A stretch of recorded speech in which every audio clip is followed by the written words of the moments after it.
GREM presenta un espacio dedicado a nuestros orígenes. Bienvenidos a una hora para la reflexión de los acontecimientos que forjaron nuestra existencia. Diálogos con la historia. Un espacio dedicado a nuestros orígenes. Encuentros con nuestro pasado. Diálogos con la historia.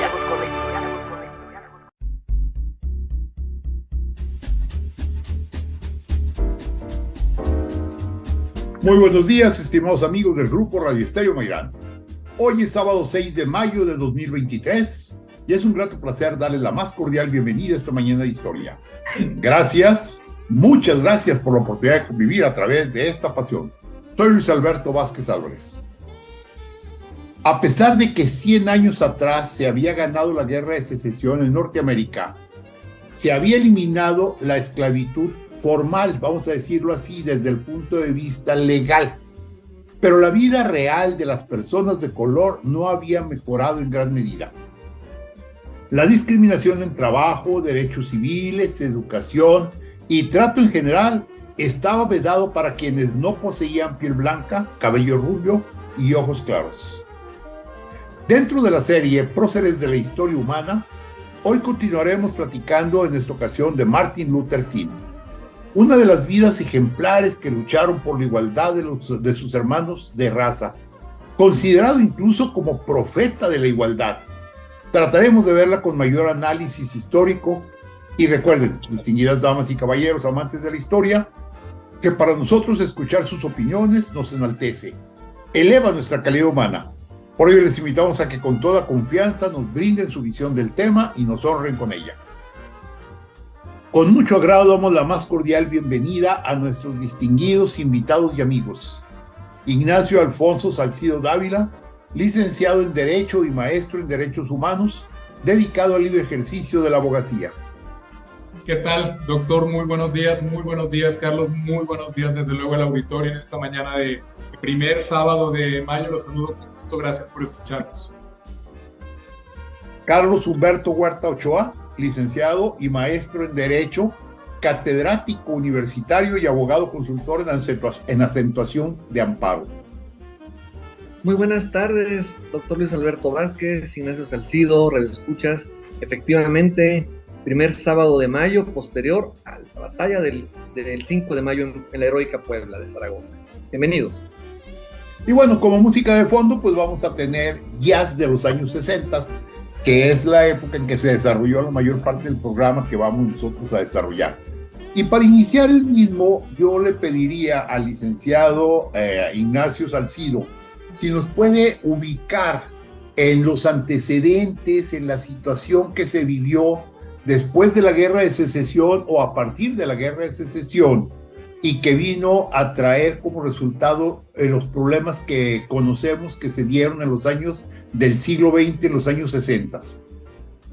Así es, doctor. Creo que es muy importante situar el contexto porque hablar de un personaje del que ya tenemos registros de video, registros de voz, que incluso nos regaló uno de los, yo consideraría uno de los discursos más conmovedores y más persuasivos de la historia, y aparte tenemos la fortuna de tenerlo registrado con los dotes de orador de Martin Luther King, que es Yo tengo un sueño. Todos conocemos ese discurso, o al menos todos lo hemos escuchado mencionar.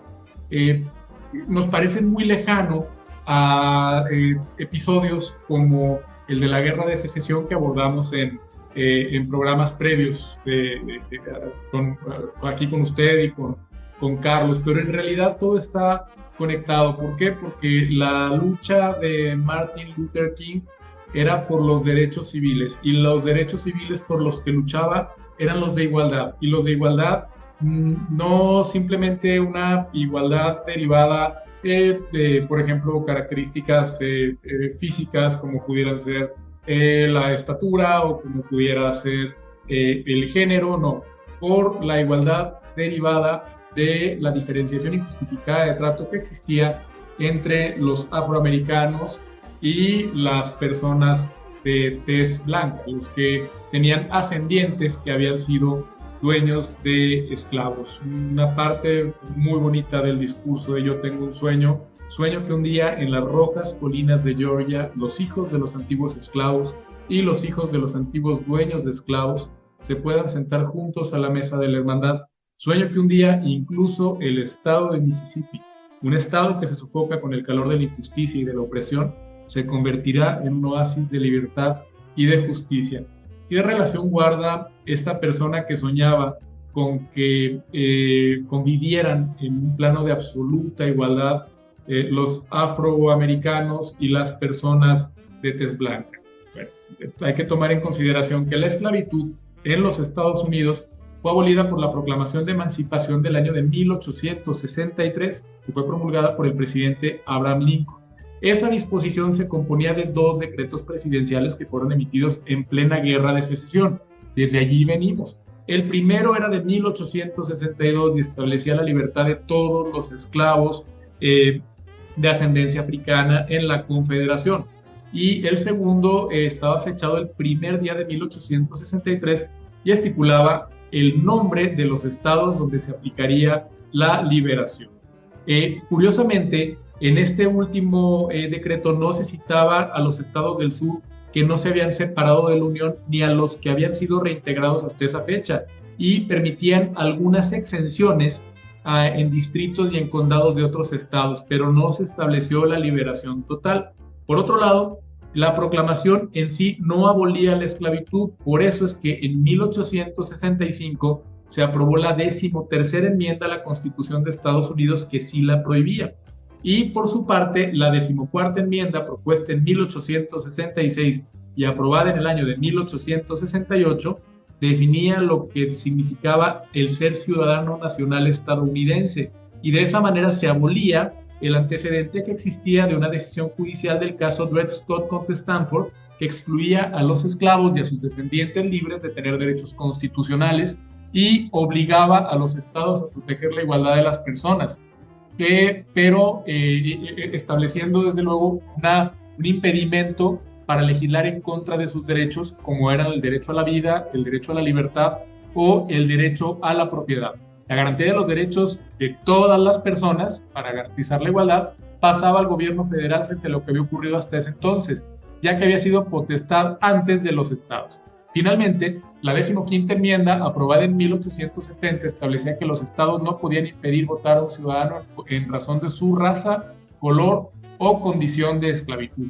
Pero, y aquí viene el pero, la realidad es que en el sur, lo que fueron los estados confederados, hasta los años 60 y 70 del siglo pasado, la realidad fue muy distinta y se demostraba que en realidad, no obstante que la confederación había sido derrotada en el campo de batalla y que habían tenido que prácticamente someter una rendición absoluta y entonces hacer las concesiones que exigía la Unión, precisamente que consistían en la abolición de la esclavitud, entre otras cosas, pues la ideología seguía manteniéndose.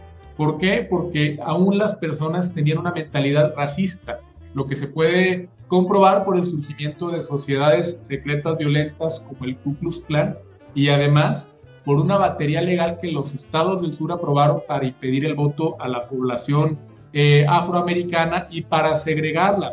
Las legislaciones se denominaron como códigos negros y empezaron a promulgarse a partir desde mucho antes de la Guerra Civil de 1830, y subsistieron, no obstante la derrota de los estados del sur.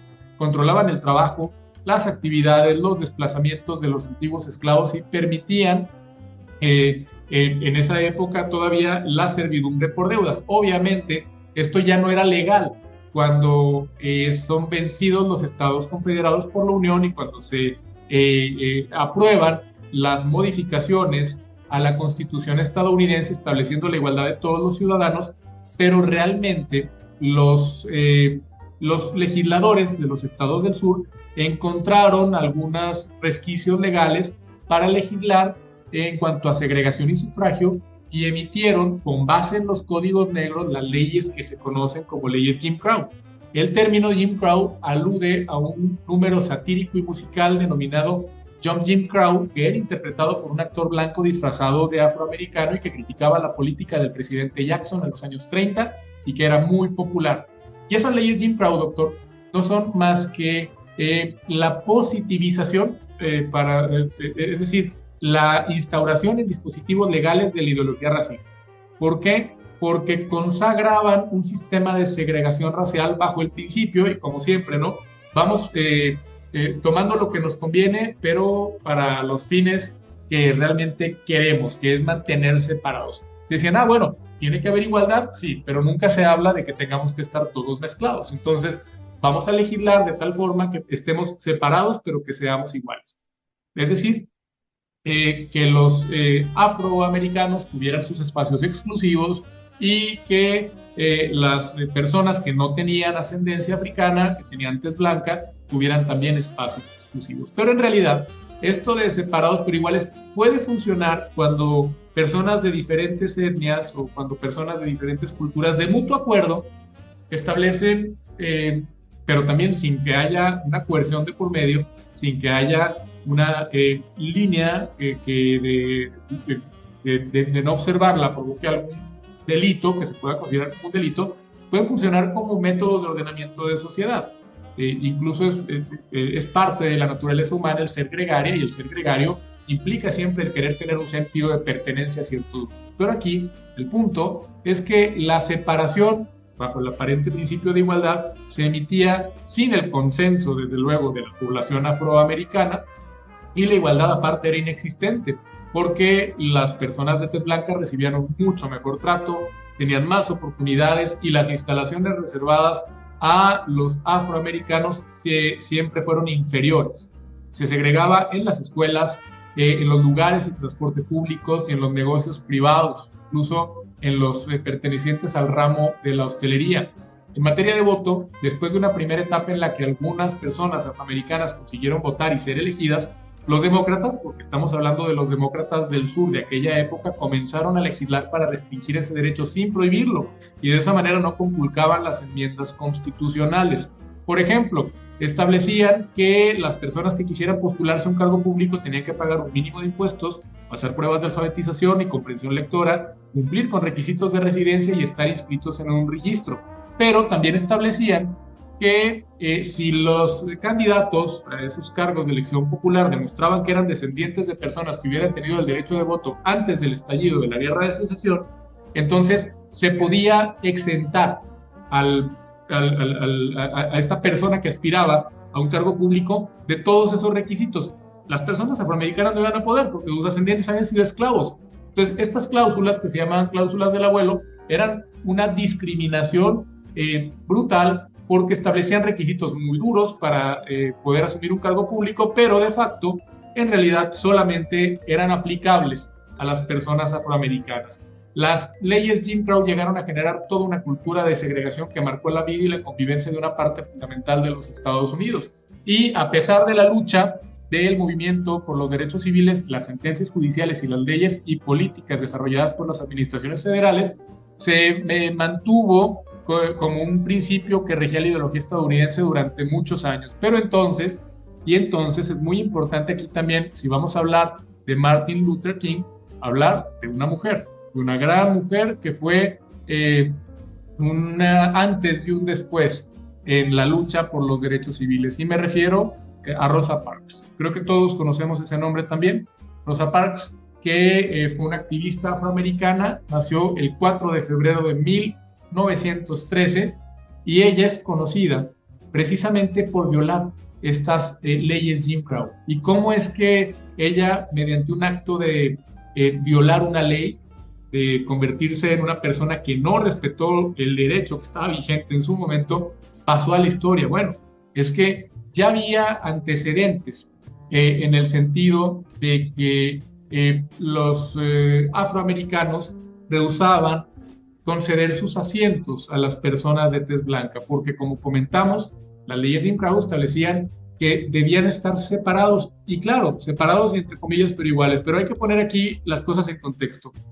Es un plano de igualdad que una persona, por el color de su piel, en primer lugar, tenga asignados los asientos de la parte de atrás de un autobús, y en segundo lugar, que la dinámica para abordar sea subir porque obviamente el chofer está en la parte de adelante, hacer el pago del pasaje, descender de nueva cuenta y tener que subir por la parte de atrás para no atravesar la parte que corresponde a las otras personas que tienen otro color de piel, pues bueno, eso no es igualdad. Contra ese tipo de segregación fue que Rosa Parks se rebela y el 1 de diciembre de 1955 toma un transporte para volver a su casa y cuando se llena la parte de los blancos les pedían que se levantaran. Ella se niega. Al negarse es arrestada y eso detona un movimiento muy grande, que es una huelga contra el transporte público, de la que hablaremos regresando de la pausa, y allí es cuando salta a la fama nuestro personaje del día de hoy, Martin Luther King. Excelente, muy bien. Hay nomás un detalle que quería comentar. No se nos olvide que en la Segunda Guerra Mundial y en la Primera, aquellos que estaban siendo despreciados habían entregado su vida en beneficio de los Estados Unidos, pero eso no contaba para nada. Los muertos en la Primera y Segunda Guerra Mundial no estaban contando en esto que nos acaba de platicar hace un momento el licenciado Alfonso Salcido, sino que era parte como que, pues, ¿cómo podríamos decir? Se les consideraba tan inferiores que no había agradecimiento por todo lo que habían hecho por Estados Unidos. Y bien, vamos a hacer una breve pausa y al regresar continuamos platicando de esta situación que se vivía en Estados Unidos durante los años, pues ya prácticamente 50, 1950, empezando 1960. Vamos a la pausa. El diálogo continúa después de esta pausa. Escúchanos en línea a través de www.noticierosgrem.com.mx. Diálogos con la historia. Q 91.1 FM. Es tiempo de continuar dialogando con la historia. Escúchanos en línea a través de www.noticierosgrem.com.mx. Diálogos con la historia. Q 91.1 FM. Regresamos a Diálogos con la Historia. Hoy nuestro tema, Martin Luther King. Con nosotros Carlos Humberto Huerta Ochoa, licenciado y maestro en Derecho, catedrático universitario, amante de la historia y consultor en amparo. E Ignacio Alfonso Salcido Dávila, licenciado y maestro en Derechos Humanos, él dedicado al libre ejercicio de la abogacía, también amante de historia. Y bueno, Carlos, tú nos querías comentar, nos querías ubicar en el mundo, en esos años en los que ya empezamos a platicar un poco de la problemática que nos mencionaba hace un momento el licenciado Salcido, de la lucha por los derechos de los afroamericanos en Estados Unidos. Así es, doctor, muchas gracias. Pues es un poco para mí inconcebible a estas alturas de mi vida, y es un capítulo de la historia que he revisado varias veces, en textos, en películas, desde la de JFK hasta la de Forrest Gump, de esas circunstancias, o sea, en qué entorno donde estuvo la lucha más ferviente de Luther King hasta su fatal y cobarde asesinato, que por cierto, después del de JFK y de Robert Kennedy, ha sido el magnicidio de más impacto en el siglo XX, en la historia de los Estados Unidos. Entonces, y en el mundo, ¿por qué no decirlo? Se me hace inconcebible de que a 100 años de distancia, ¿verdad? Como dijimos hace rato, de una cruenta guerra de secesión, que ya estadísticamente ya la ilustramos en programas que nos precedieron, siguiera toda esa discriminación, ese maltrato, o como les digo a mis alumnos, si sirve, les damos unas clasecitas al público de derecho. Nosotros tenemos en el derecho dos concepciones del mismo: el derecho positivo y el derecho vigente. A veces malamente se utilizan como sinónimos. El derecho vigente, es decir, es aquel que es regulado, establecido por órganos legislativos, órganos administrativos a través de reglamentos, leyes generales, disposiciones generales, y que tiene una vigencia en un lugar y época determinado, cumpliendo las solemnidades de la propia ley. Es el derecho vigente. La positividad o positivo quiere decir que en la vida práctica ese derecho vigente se lleva en el terreno real en los casos prácticos. Y esa es la gran diferencia, de ahí las grandes injusticias. Que preguntan, oye, que no hay una ley que permita o que prohíba. Sí, la ley que permite y prohíba, pero la autoridad no le hace caso, o nosotros como ciudadanos no la reclamamos en debida forma. Y como bien apuntaba mi compañero Ignacio Salcido, aunque había esa tolerancia, había esa regulación de reconocerle esos derechos a la raza afroamericana, en la práctica había legislación que, como decía Nacho, les sacaban la vuelta. De ahí, sí tienes derecho a la educación, pero escuelas para negros, no la de blancos. Escuelas para negros, autobuses para negros, hospitales para negros, plazas para negros, plazas públicas, era lo más terrible, transportes. Ahora que en la semana tuvimos una vivencia ahí en un transporte público de esta ciudad, es increíble que aún se permita, no se permita un poco de sensibilidad para gente con personas con discapacidad, como muletas y bastón, por decir un ejemplo. Aquí exactamente lo mismo, 60 años atrás. Es el entorno de la Guerra Fría, es decir, después de la Segunda Gran Guerra, de la reconstrucción, de la época del desarrollo estabilizador acá en México, etcétera. Qué increíble que todavía persistieran todavía ese tipo de conflictos. Una esperanza que se veía en aquella época con el nuevo liderazgo de John Fitzgerald Kennedy y su inexplicable asesinato. Él buscaba precisamente incluir a las minorías. Ahí es donde viene la transformación del Partido Demócrata, que abandona ese conservadurismo de la última etapa del siglo XIX y ve en favor de las minorías. Y por el contrario, el Partido Republicano empieza a volverse un poco cerril, conservador, viendo por los derechos de la supremacía de la raza blanca. Entonces, ahí estaban las grandes contradicciones. La crisis del Caribe que se causa precisamente por los misiles instalados ahí en Cuba y el conflicto entre el gobierno soviético y el norteamericano. Entonces, ese es el entorno, hay que ver. La época también de las grandes ideologías, la liberación femenina, la revolución sexual, Woodstock, por mencionar algún ejemplo. Ahorita que Luis Alberto nos hizo el amable favor de acompañar este programa con algo muy propio que es el jazz. Yo no lo sugerí, pero empatamos en ese tema. Entonces, veamos todo ese entorno, el entorno también económico, y hay que decirlo, retomando viejos programas, el entorno de las dictaduras latinoamericanas aplicaban exactamente lo mismo, reprimirlos con perros, reprimirlos a manguerazos, así esas manifestaciones que lo único que reclamaban era el mínimo de derechos, de una dignidad. Sí, es terrible, es tremendo ver, por ejemplo, todo eso, como dijo hace rato Nacho, respecto del precedente que deja Rosa Parks en aquella universidad donde no le permiten entrar, y un incidente que aquí mis compañeros van a abordar más adelante. Entonces digo, ese es el entorno histórico, el entorno que rodea a Martin Luther King, cuyo perfil spoiló tantito, era un doctor en filosofía, un doctor en teología. Cuando tiene 10 años le toca cantar en su propia iglesia allá en Atlanta, precisamente una coral del estreno de la película Lo que el viento se llevó. O sea, como que vean cómo mágicamente se va entrelazando el hilo de la historia, la línea del tiempo, y repitiéndose o reeditándose las situaciones. Pero bueno, esa era parte de nuestro mundo. Aquí dejo mi intervención para que complementen acá con otras ideas. Gracias. Gracias, Carlos. Nos había comentado el licenciado Alfonso Salcido el momento en que empiezan a ver las primeras manifestaciones de parte de los grupos afroamericanos. En ese entonces se llamaban tal cual negros, hoy ya no se usa tanto la expresión, pero en ese momento era más normal, en contra de esas políticas. A mí me gustaría preguntarle, por ejemplo, ¿qué pasó con ese boicot? ¿Y cómo es que en un momento dado la resistencia civil del grupo afroamericano de Montgomery pudo mover la conciencia de todos los Estados Unidos? Claro, doctor, es muy interesante y creo que es un ejemplo que nos debe servir a todos sobre cómo se pueden provocar cambios sin violencia. Yo coincido con esa famosísima frase de Gandhi que decía que lo que se logra con violencia solo puede mantenerse con violencia. Entonces, ¿qué es lo que ocurre? Cuando Rosa Parks rehúsa ceder su asiento, entonces es arrestada.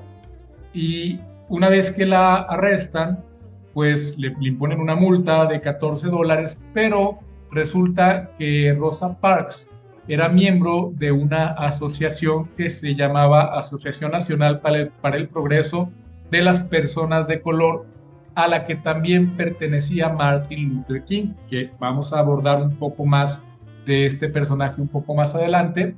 Y lo relevante de esta cuestión es que Martin Luther King se hace cargo de tomar las medidas en relación al arresto de Rosa Parks y de tomarla como un ícono. Hay que tomar en consideración, muchas veces pensamos que Rosa Parks es la primera persona que se inconformó con el régimen de segregación en el transporte público de los Estados Unidos. No es así. Antes de eso, incluso una década antes, ya había habido otra mujer que también había rehusado dar su asiento, e incluso unos meses antes, en marzo de 1955, una alumna afroamericana de 15 años de Montgomery también se negó a ceder su asiento en un autobús a un hombre blanco, y eso también supone una violación a la ley de Jim Crow, pero analizaron si ella podía ser utilizada como un símbolo de desafío a las leyes de segregación, y estimaron que no, que como símbolo podía ser un blanco fácil para que las personas de tez clara la atacaran, porque era muy joven y había quedado embarazada. Entonces, los símbolos usualmente pues tienen que servir a modo de ejemplos lo más inexpugnables posibles en contra de, digo, que no tiene nada de malo ni la juventud ni quedar embarazado, pero estamos hablando de 1955, en el que si de por sí ya era una persona que no tenía mucha legitimación para exigir por tratarse de un grupo infrarrepresentado, no un grupo minoritario, sino infrarrepresentado, pues con mayor razón decidieron utilizarla como un símbolo, y no utilizarla en el sentido de quitarle su dignidad, no tomar ese caso para enarbolarlo como la causa del movimiento, cosa que se ocurrió con Rosa Parks, porque aparte ella tenía toda la naturaleza de ser activista. ¿De qué manera tuvo éxito este boicot a los autobuses en Montgomery? Lo que ocurre es que toda la población afroamericana se puso de acuerdo y mediante una simple convocatoria para que no utilizaran el transporte público y que todas las personas que desearan colaborar con el movimiento mejor se trasladaran por sus propios medios, los autobuses terminaron recibiendo pocos o ningún pasajero, y eso empezó a provocar pérdidas, y de allí se hizo necesario que la autoridad del transporte público terminara la práctica de la segregación racial en los autobuses. Este suceso sirvió como pauta para más protestas contra otras prácticas de segregación todavía vigentes. Y aquí es donde podemos advertir cómo, mediante la organización y mediante el cumplimiento de los actos necesarios para provocar un cambio, entonces el mismo se produjo sin violencia. ¿Qué es lo que ocurre muchas veces? Que decimos, hay que cambiar esta cuestión, se convoca a las personas para que hagan cierto acto que a ninguno le cuesta mucho trabajo, y en este caso sí era incómodo para las personas no tener un medio de transporte, el medio de transporte usual, incluso el medio de transporte asignado por el gobierno, y optaron por no hacerlo de manera tan exitosa que forzaron a quienes administraban los autobuses a hacer un cambio en las políticas de segregación, ya como un aspecto de comercio, porque estaban entrando en pérdida. Ahora, ¿quién estuvo detrás de este movimiento? Estuvo detrás de este movimiento, y ahora sí, volvemos al personaje de nuestro programa, Martin Luther King.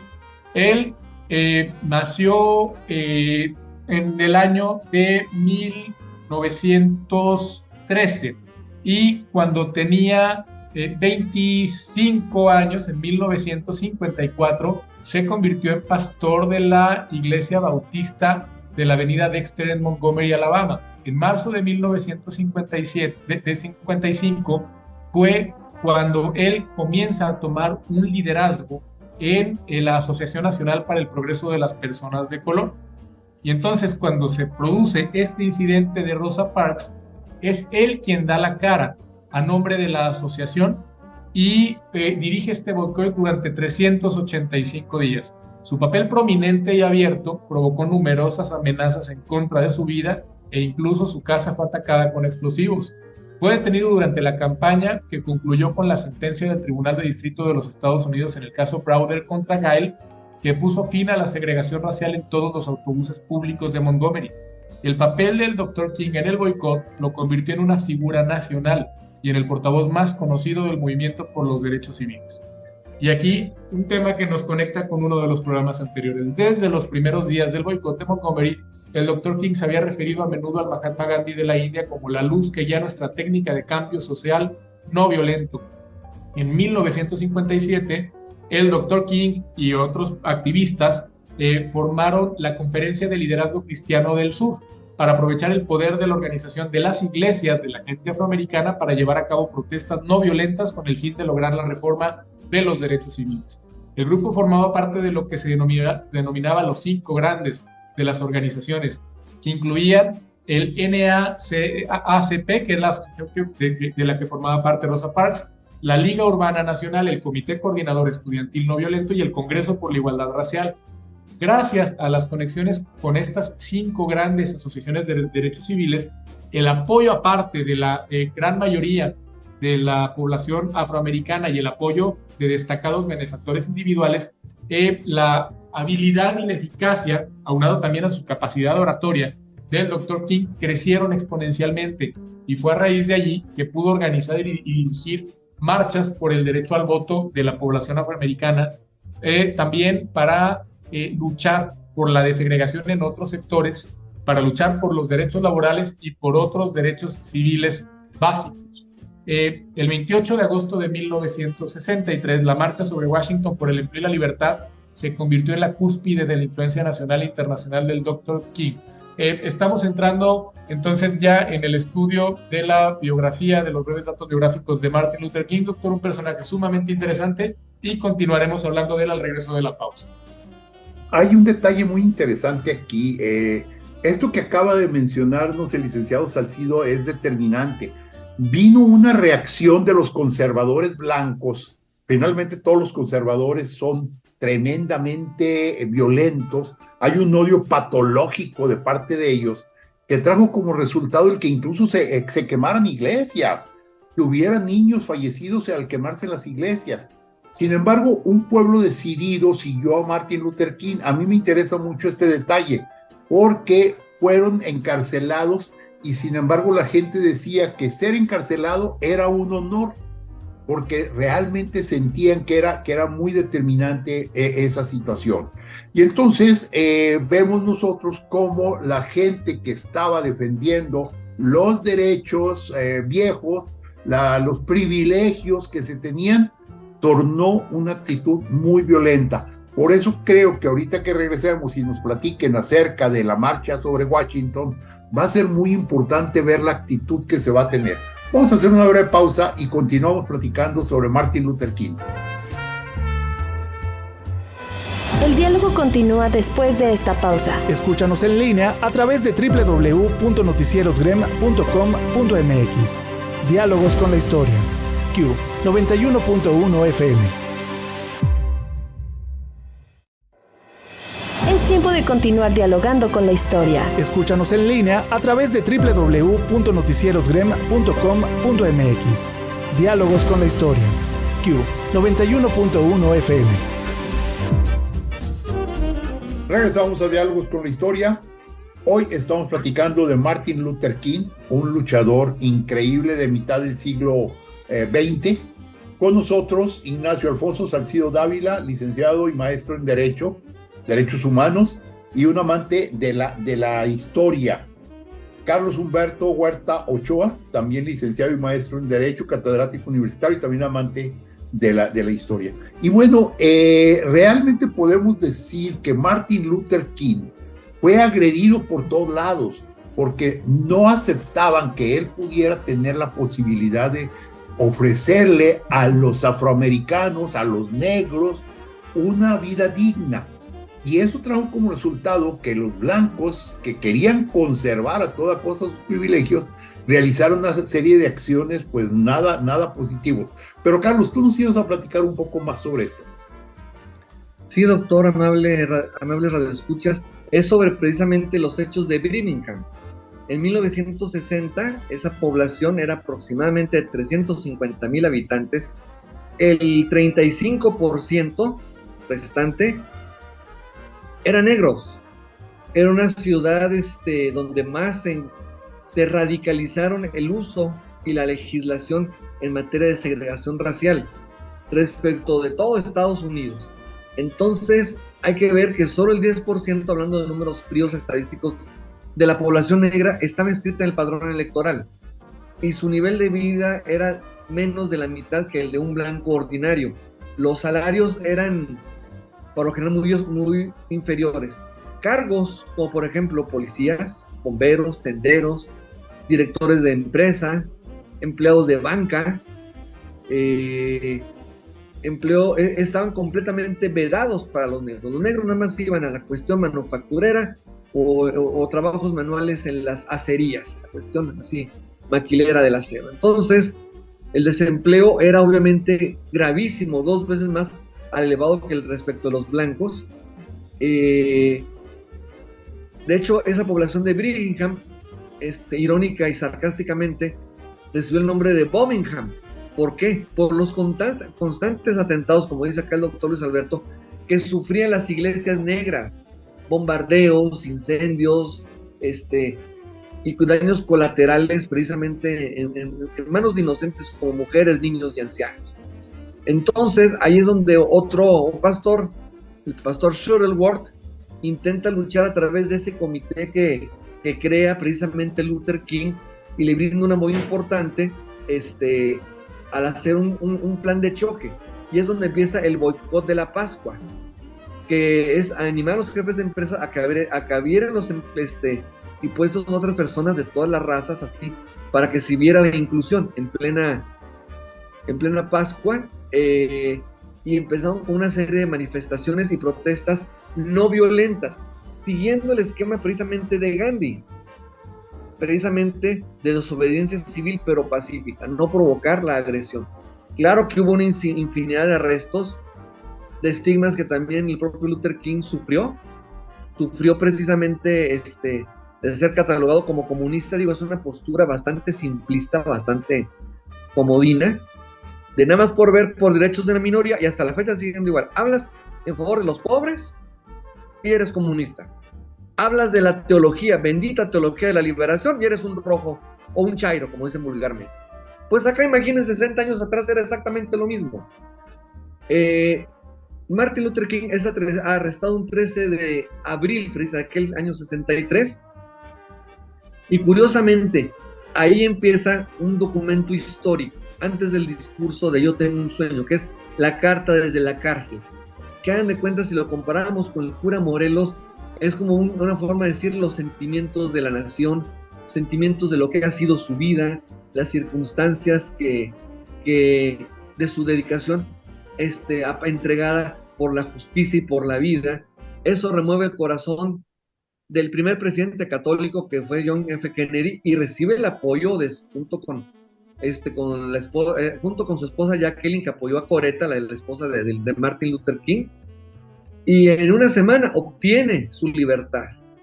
Entonces, aquí sí es importante ver ese apoyo de esa política incluyente, diciendo, bueno, no andamos completamente en frecuencias completamente diversas, pero como les decía, seguía mucho aún así la represión, pero eran de los gobiernos estatales, esencialmente conservadores. Y pues bueno, precisamente, es más, hasta tenían que pedir el apoyo de la Guardia Nacional para contener precisamente ese tipo de eventos. Y se fijan, escuchas, mis compañeros aquí del panel, no son muy distintas a las medidas del apartheid que analizamos en el programa previo, ¿no? Una forma de segregar, una forma de discriminar, vamos a decir, hasta de aniquilar a esa raza. Entonces, como decimos hace rato, la marcha de Washington le inicia precisamente todos los colectivos que organizaba Martin Luther King para encaminarse precisamente a la capital de la nación americana, y precisamente ahí también tiene que ver la interlocución del presidente Kennedy buscando una forma de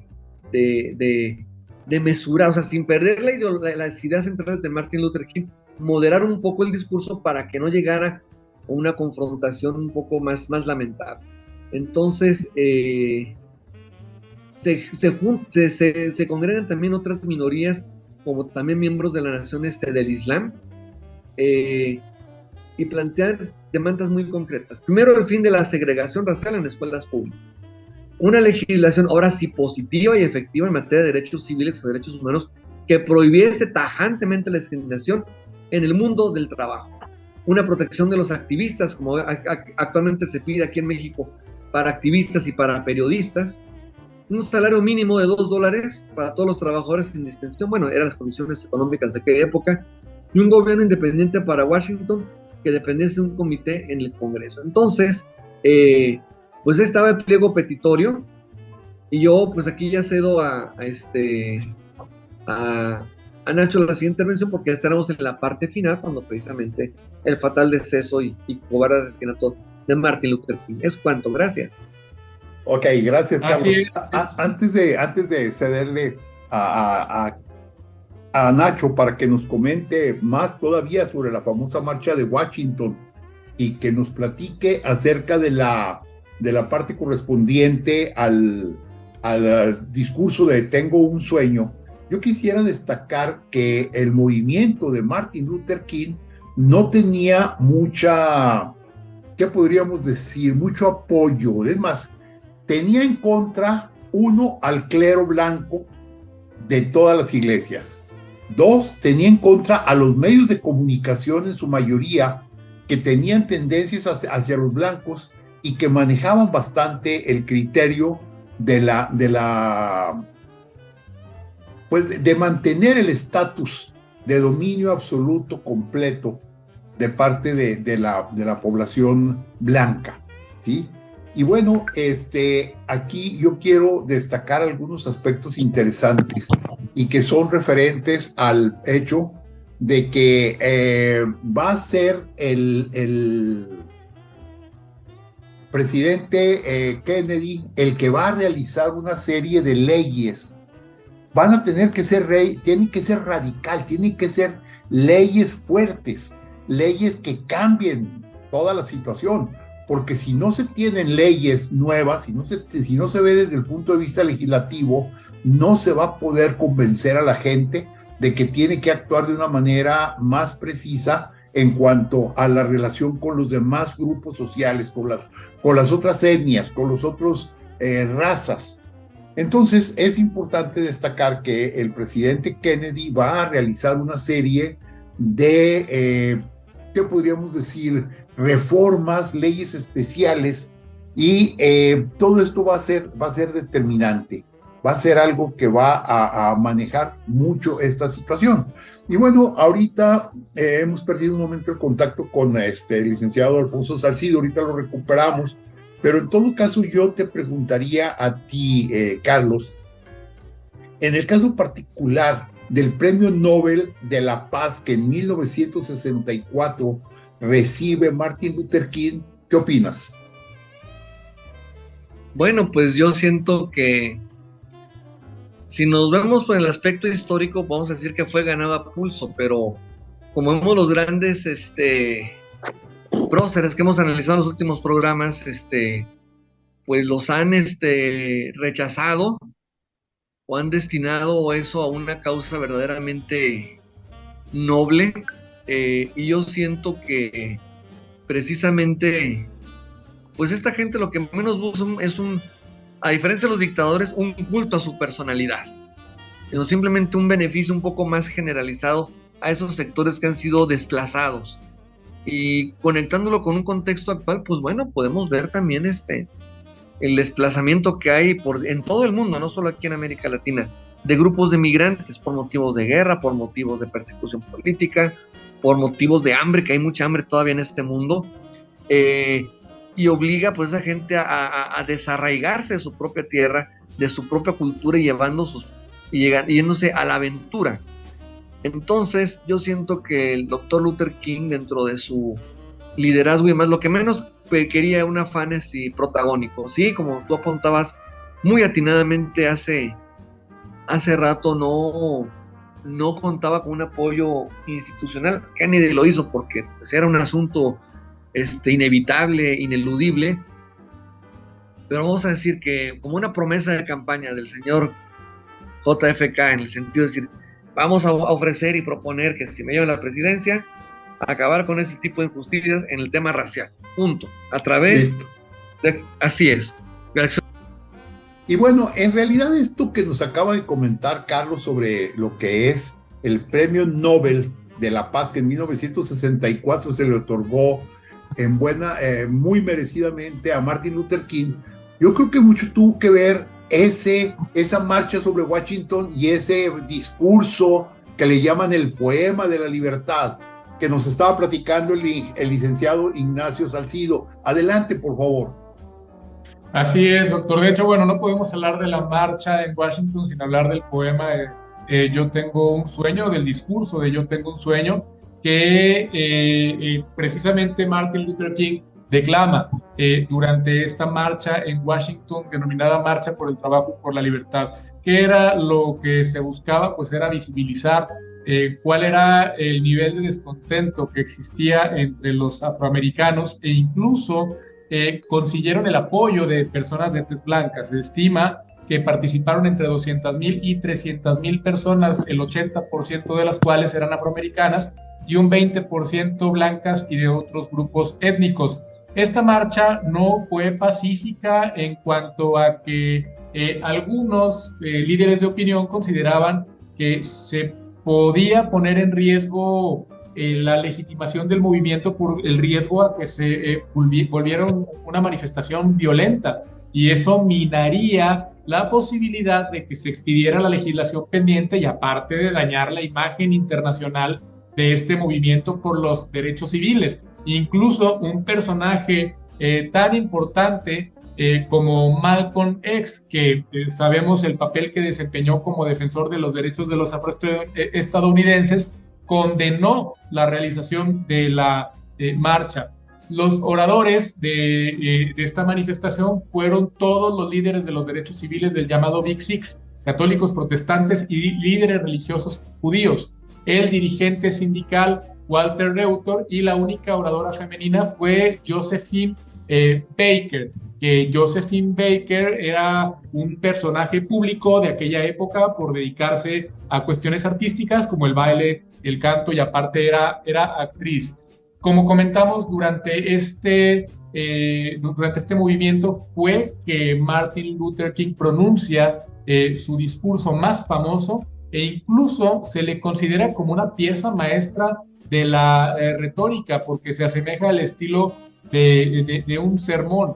Apela a fuentes icónicas y respetadas como la Biblia, e invoca la Declaración de Independencia de los Estados Unidos, la Proclamación de Emancipación y la Constitución de los Estados Unidos. A través de varios instrumentos retóricos, él lo que consigue es mover el ánimo. Es un discurso sumamente emotivo que tiene como mensaje de trasfondo algo muy sencillo en realidad, y es lo que él decía. No recuerdo exactamente la frase, pero decía: hemos aprendido a nadar como los peces, a volar como las aves, pero no hemos aprendido el simple y sencillo arte de vivir todos como hermanos. ¿Qué pasa?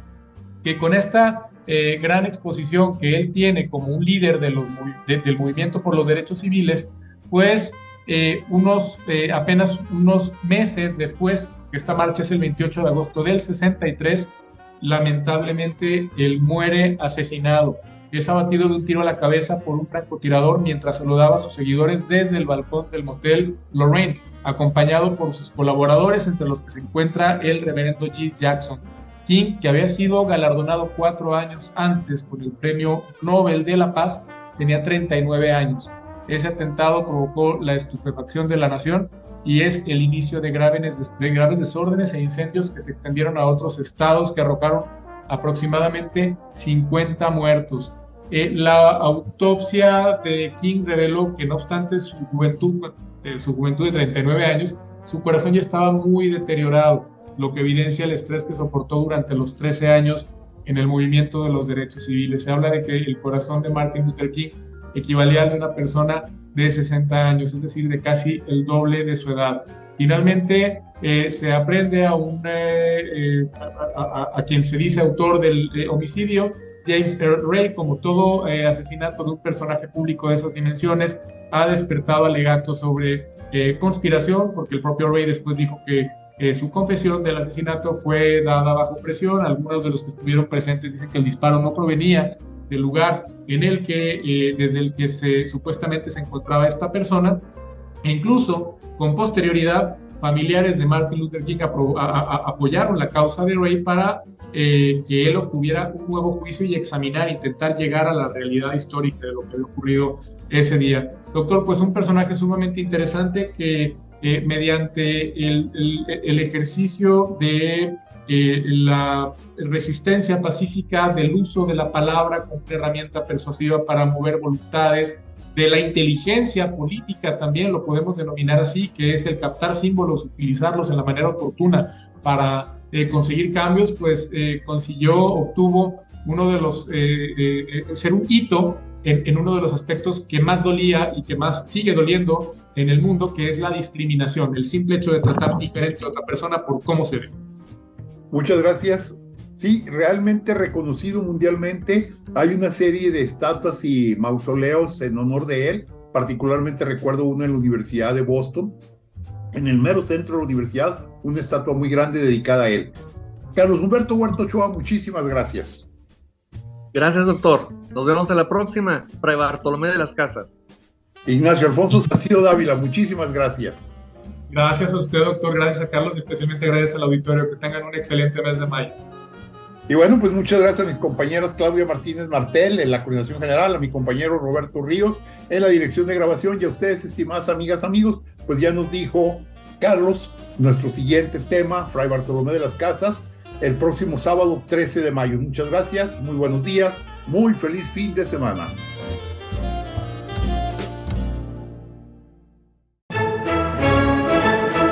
GREM presentó Diálogos con la Historia. La charla concluye por esta semana, pero nuestra raíz es extensa, por lo que te invitamos a debatir el tema en nuestra próxima emisión. Encuentros con nuestro pasado. Diálogos con la Historia.